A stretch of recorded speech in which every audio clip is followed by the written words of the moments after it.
Hello, it's Ron Van Dam. Pleasure to have you here today. A lot of people will be shocked to learn that I am actually British. I am. I did one of those DNA things, those quirky little DNA things where what you do is you spit into a little cup or something like that, and you send the cup to an address somewhere, and they check out your DNA, and they send you back a report as to what your background is, who your parents were, your great-great-great-grandcousins. And it tells you where you came from, what country is your origin, what parts of you by percentage are from other countries, other locations. And there you find out about your genealogy and things like that, other words that no one ever heard of, through your DNA spitting into a cup. So I actually did that, and I was waiting with bated breath. My breath was baited. I don't know what it's like to smell bated breath, but it was quite baited. And finally, I ran downstairs a few days ago, because I was there was an envelope from the genealogy place, and I opened it up, and I found that I am 22% British. I actually have some British blood in me. I don't know how that happened. So now, in my mind, psychologically, I'm walking around, all of a sudden, I am 22% British, which is so close to 100%, it's not funny. So I thought, well, wait a minute, I'm not American at all. I am actually British. Now, I was born in the United States, but I think that was a mistake. I'm feeling British all of a sudden. My teeth are beginning to rot, and I'm starting not to bathe every day, and that means that I'm British. I'm starting to find that my food choices are not good. So I am indeed British. It's like coming out of the British closet. It was like I spent most of my life as an American, and now I'm realized I'm 22% British, which is almost 100. So therefore, I've come out of the British closet. And then I started talking differently. All of a sudden, I didn't have this foolish American accent anymore that sounds like you're flat and uninteresting. All of a sudden, I feel Shakespearean. I feel a connection to the arts, and I feel so much more civilized now that I know that I am 22% British. It could even be as high as 26. I don't know. I glanced at it, and that was enough for me. So, if you're used to hearing the Ron Van Dam show with this stupid American accent, I am actually British, and I have found myself. I was looking for myself yesterday. I looked in the closet, under the bed. I looked in the garage, but I couldn't find myself. And now I have realized with this genealogy report, by spitting into a cup, that I've discovered myself. I am indeed British. And I had always wondered why I had a certain connection to the Brits, a connection that I thought was odd. Odd? When I heard a British person speak, I was intrigued by the accent, and I always wondered, why am I so intrigued with that particular accent? It's because I'm 22% British, as I just told you. And why was I so sexually repressed? It's because I'm British. It explains everything in a nutshell, in the shell of my nut. It explains everything. So I hope you'll accept me as I am, because I am who I am, and that's that, and I know that. I know that now. I'm fully aware of that. My genealogy, I'm fully aware, and I am who I am. I can't change who I am. My God, I spit into a cup. What more proof do you need? I think more people should be spitting into cups, to be honest with you. I think it's a fine, fine practice. And if you do so and send it into this place, you will find out you are probably British as well. I found myself. I feel so free. I feel like taking off my shoes and running through an open field with a dog. On the air everywhere, this is New England Broadcasting.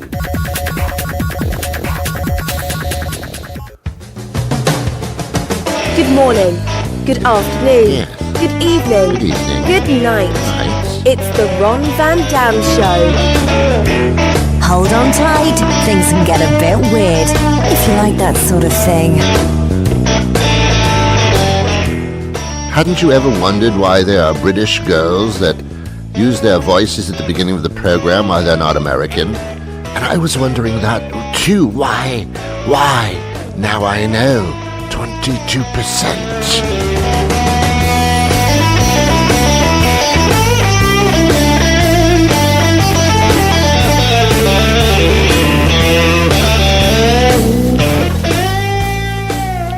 Well, that's that.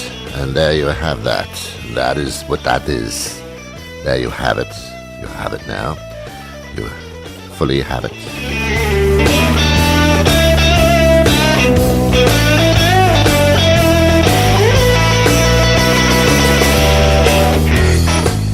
What is it with your President Trump, your president in your country? What is up with that shit? I don't quite understand where you people come from as far as choosing leaders. We have some pretty funky, weird prime ministers and things like that as well. I grant you that, but what the hell happened to you?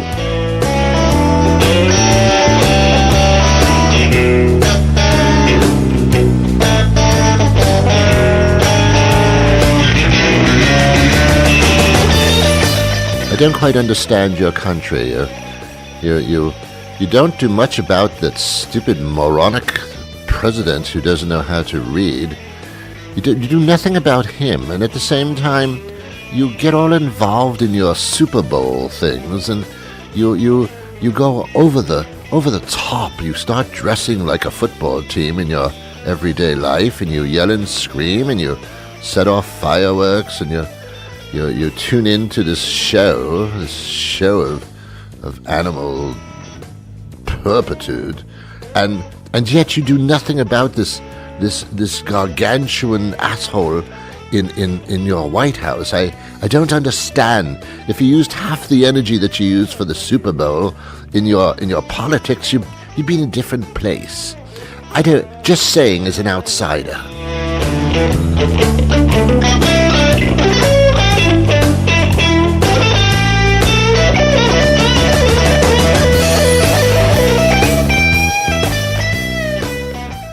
I have some of my money in one of your American banks, and I went in there yesterday in order to... I live in the Boston area, the very people that overthrew my country. I live in the Boston area, as I've said many times before, only in a different accent. And I went into the bank because I needed some cash. Because hot dog vendors apparently don't take credit cards. Well, that was surprising. I thought everybody did. So I needed some cash. So I went into my bank and I walked in, and all the people that worked in the bank were dressed like football players. They were wearing football T-shirts and football sweatshirts and things like that. And I got quite perturbed, because why in the world would you dress like that in a bank? You're handling my money, which is quite serious to me. I don't take my money as to be a light-hearted subject. It is necessary in our lives. And yet this amount that I had in the bank was being guarded by children dressed in Halloween costumes thinking they're football players. Delusional people. What do you think? Someone's going to tap you on the shoulder while you're dressed like that and say, "We're down a player. Could you run onto the field and quarterback for a while?" I mean, no, you look foolish. You're a 60-year-old woman dressed like a 10-year-old child. What is with you? And your job is to watch my money. Why are you not watching my money? Why do you think I have my money in your bank? I need someone to watch it all the time. I want someone to sit there in a 3-piece suit with a bowler hat and do nothing but watch my money and make sure nothing happens to it.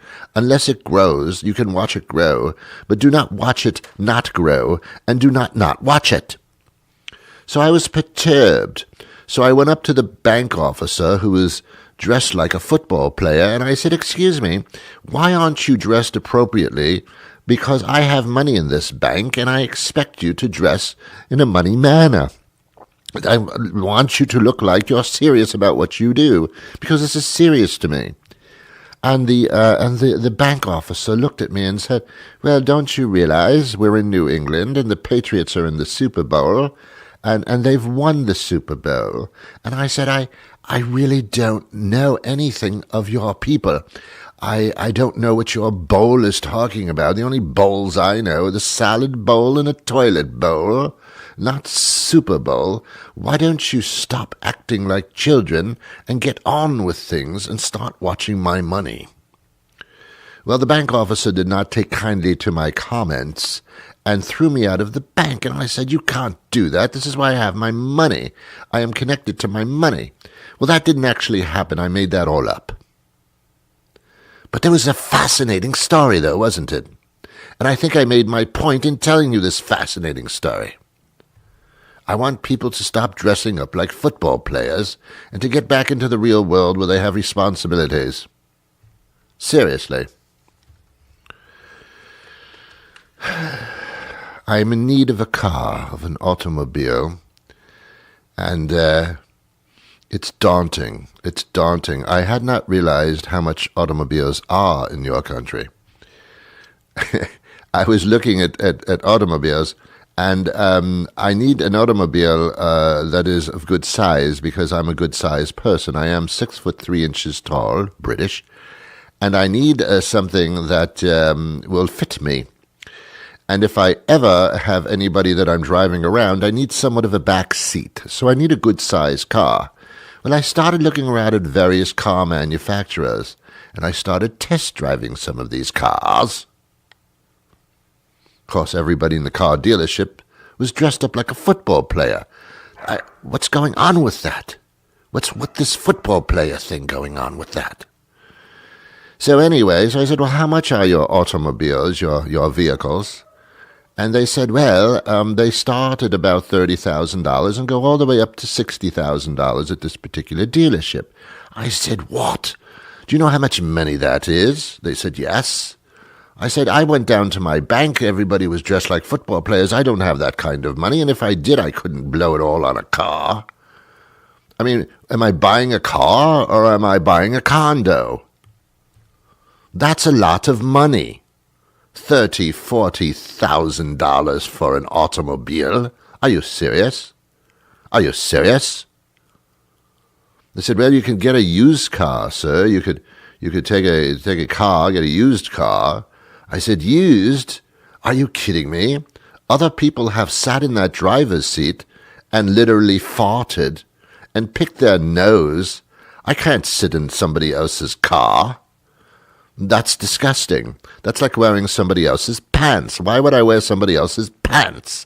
Just because the pants might be cheaper, because they're second-hand pants. No, no, no, no, no, no, no, no, no, no, no, no, don't even go there. I need a new car."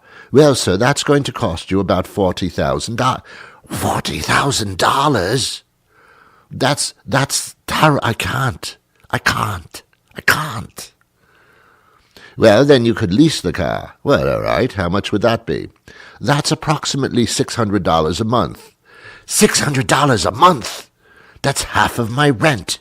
You can't be serious. You can't be serious. You can't. Thank God it wasn't a female auto salesperson. They might have misunderstood with my accent when I was saying, you can't. "But you can't charge me that much. It's too much money." What do I do? Uber the rest of my life? Uber every day? Uber? No, then I'm getting into somebody else's car, and here we go again with people who already sat on that seat. I can't do that. I can't do it. I can't. You can't. I can't.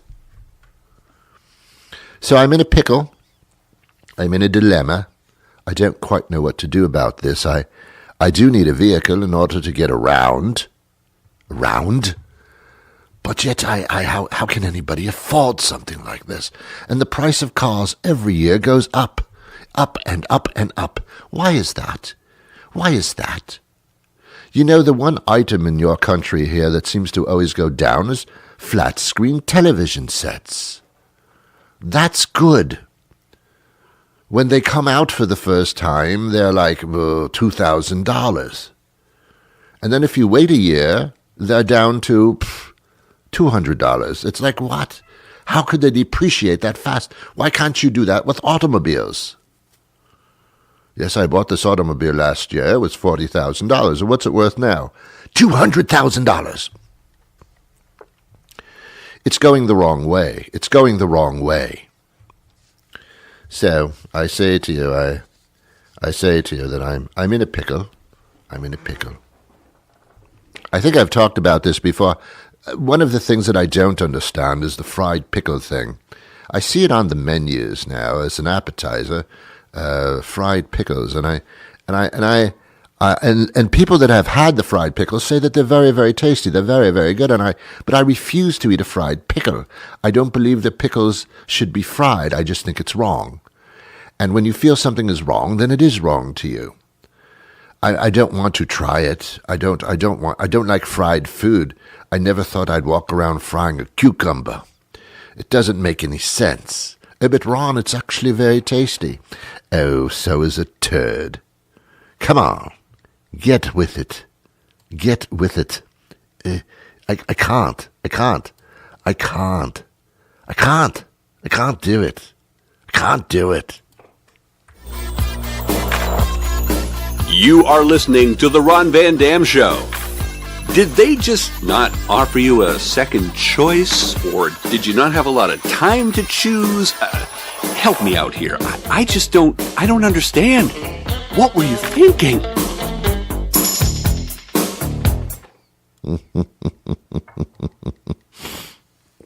I don't know. Do you know how I know that I'm British besides that stupid spit in the cup thing I did? I prefer tea all of a sudden. Never did before. I've had coffee every once in a while. I'm not fanatical about coffee either, but I certainly never had any tea. Now, for some reason, I crave tea. But not just any tea. I crave strange flavors of tea, like mocha, mint, chamomile, rose petal tea. I also, I like my tea in a ball. They sell these little tea balls, and you put the tea leaves inside the tea balls, and you dip that in, and you let it steep for 6 days, and I found that to be quite appetizing. So that's how I know I'm actually British. We have some interesting, what would you say it, guests coming up pretty soon in the program, talking about all different types of topics. Experts who have written books and things like that. So that's happening momentarily. Actually, it can happen any time now. You never know when something like that's going to happen, because they just kind of sneak up on you all of a sudden, and there you are in the interview with the guest. I have learned so much from these guests that I've had on this program, because a lot of them have written books. Isn't it interesting that you can be a nobody? You know nothing about anything, and then you write a book, and all of a sudden people start saying, "Oh, you're the expert." It's like this Donald Trump little piece of shit guy, who apparently was this business mogul who really lost more money than he made. It was a shyster from the day he was born. But nonetheless, he writes this book, The Art of the Deal, and it sells a lot of copies because he's a scam artist. And then you find that he didn't actually write the book because he can't read and he can't write. So you find that he had co-authors involved and didn't use their names, probably just murdered them after the task was completed. In any event, then you find out that he becomes president because he wrote a book. That's why, because he wrote a book, and he's always talking about himself. And you bought into that. You bought into this self-touting mechanism. You just bought into it because you were weak at the time. The only other choice you had was this Hillary Clinton lady who wore pantsuits. That disqualifies her immediately from any job. You can't even run a Staples if the woman's wearing a pantsuit every day. Come on. You can wear a nice jacket and a pencil skirt, perhaps, but a pantsuit looking like Mao Zedong all the time, that doesn't work for anybody. So the choices were slim, so I get it. But now the choice is quite obvious that you don't need a choice. You've made a mistake. This man doesn't know how to deal with anything.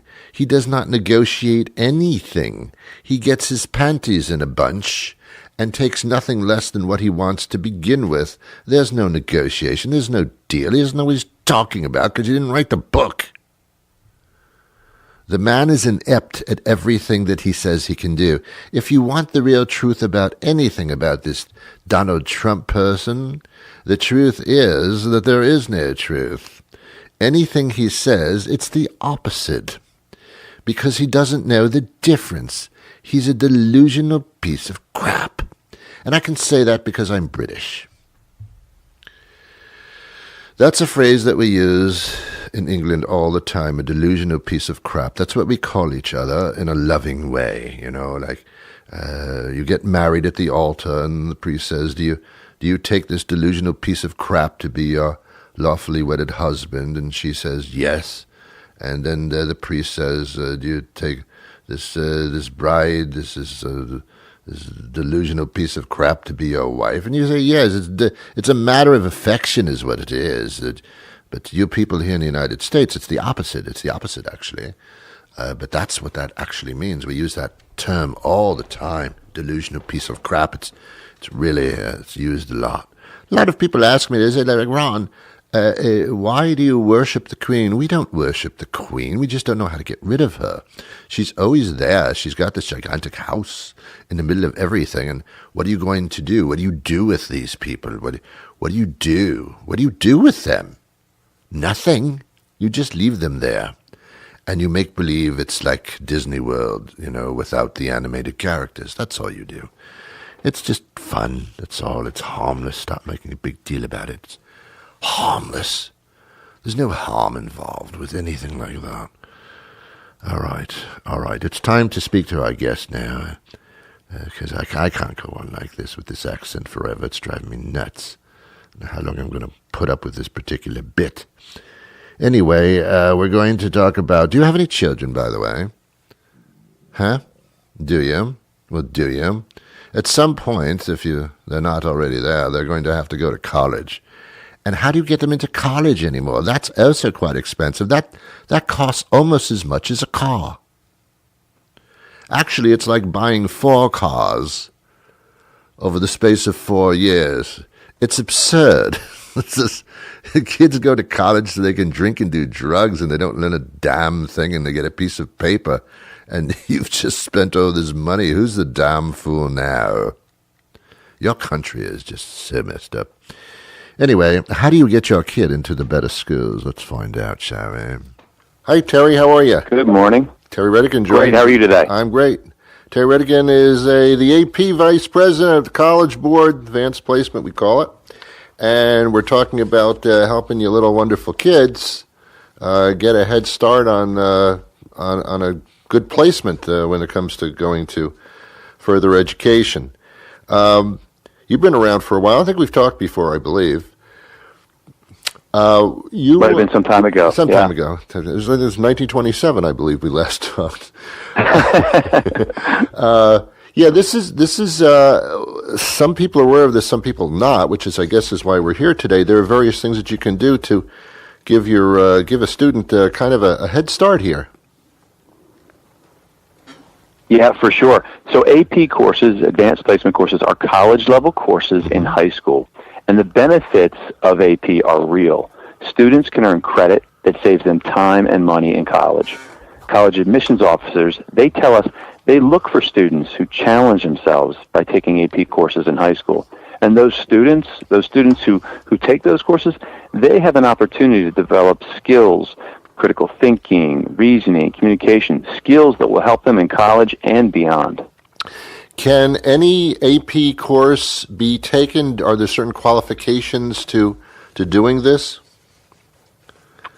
Yeah, schools out there really are promoting what we call open access policies, right? If the student has the desire to challenge themselves and succeed, many schools are opening up, and we support that and advocate for schools to open up their policies to give students a chance at the opportunity to get the benefits of AP. There's good news, too. We have an online tool that helps students through the process of figuring out which AP course might be right for them. Yep. Millions of students took the PSAT and MSQT last fall, and there's an online score report that they can go to right now. And there's a section in there called AP Potential, and it lists all of the AP courses at a student's school and indicates which of those courses a student has a particularly strong potential of being successful in based on how they did in that PSAT last fall. Great. Now, if you take an AP course and for some reason you don't do well because you miscalculated or it just didn't work out, is this detrimental to your high school grades? Yeah, so an AP course is delivered locally by an AP teacher. They all go through what we call a course audit process, which is a pretty straightforward attestation process. They submit their syllabus and some other resources, and they tell the College Board how they're going to teach the course, and we say that looks great. That meets our curricular requirements. But teachers have a bit of flexibility to implement it. And by the same token, teachers have local control for how they set their grading for students. So, these are challenging college-level courses, and many times schools recognize that by adding some weight to the GPA calculation. We find that over 70% of schools add essentially weighting to the GPA. So in essence, if you earn a B in an AP course, that many places that's the equivalent of an A on your high school GPA. But whether or not a school chooses to do that, the schools put you through a year of rigorous challenge. Colleges recognize that you've taken on that challenge, and they really look for that. As I mentioned, college admissions officials look for that on the transcript, so they know when you take an AP course and really weight that themselves. Okay. But so when you take it, when you go through this, and I guess you should speak to an advisor, or we'll get some contacts here at the end of this interview on how they can go directly. I would assume that you would, a student would find their strengths and pursue those strengths. Are the courses as simple as algebra, math, liberal arts? I mean, like what, do they get interesting, in other words, I guess is my question? Well, I like to think so. We have 38 courses in all, and AP started over 60 years ago with essentially a college freshman level courses.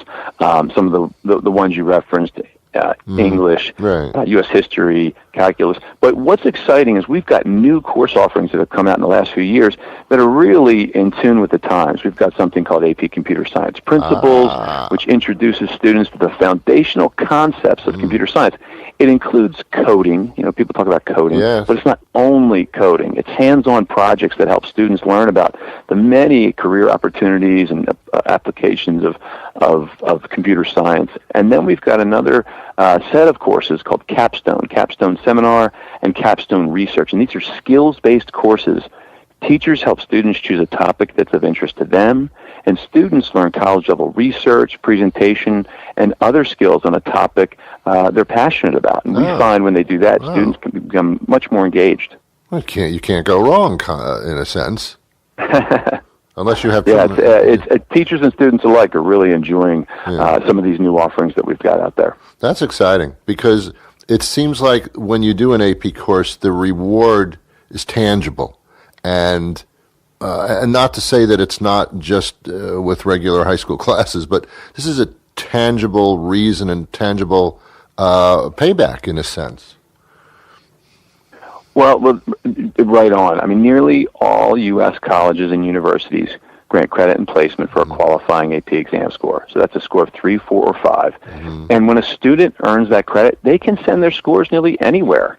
By contrast, some other credit granting programs may not see their credit transfer so easily from, say, state to state to state, but AP has been around a long time and has relationships with so many colleges, and you can send your credit nearly anywhere, and that's a college credit. It can range into thousands of dollars for college credits, and you can put in work in high school and get through a course and earn a qualifying score. You can forego that and spend your money in other places on your education, or just keep that in your pocket. Yeah, I mean, I don't know, is it a financial advantage in that sense, but it's also like a foot in the door to where you want to go anyway. Exactly. That other people don't have. Yeah. Okay. I guess one can go to their counselors in their school. This seems to be something that a parent and a student would do in concert together, certainly. What if they wanted to contact directly the AP program? Yes. So thanks for saying that. You should definitely talk with your high school counselor, your teachers, your parents, all those folks that care about you. Make sure you use those resources that you have directly to you. But if you want more information on AP, go to our website, exploreap.org. You can learn about the 38 courses, some of those new offerings, and many of the other things we talked about, even some things we didn't have a chance to talk about today. Yeah, and I'm sure there's plenty. Terry, thank you so much for telling us. I mean, maybe in some schools many schools they talk about it, but to get the actual meat and bones of it, they might be making a phone call, certainly. And I believe it's parents that are listening to this program. Kids should be in school. They shouldn't be listening now. So we're kind My of... My pleasure, Ron. Yeah. Thank you, Terry. Thank you so much. Thank you. Bye now. Well, I didn't use my British accent during that interview because I was afraid that that might rattle them. So I did that interview at the end of last week, and I wasn't talking like this then, but I didn't know that I was 22% British at the time. Now I do. Things have changed. But until we hook up again tomorrow, I do look forward to seeing you tomorrow again. I wish you peace.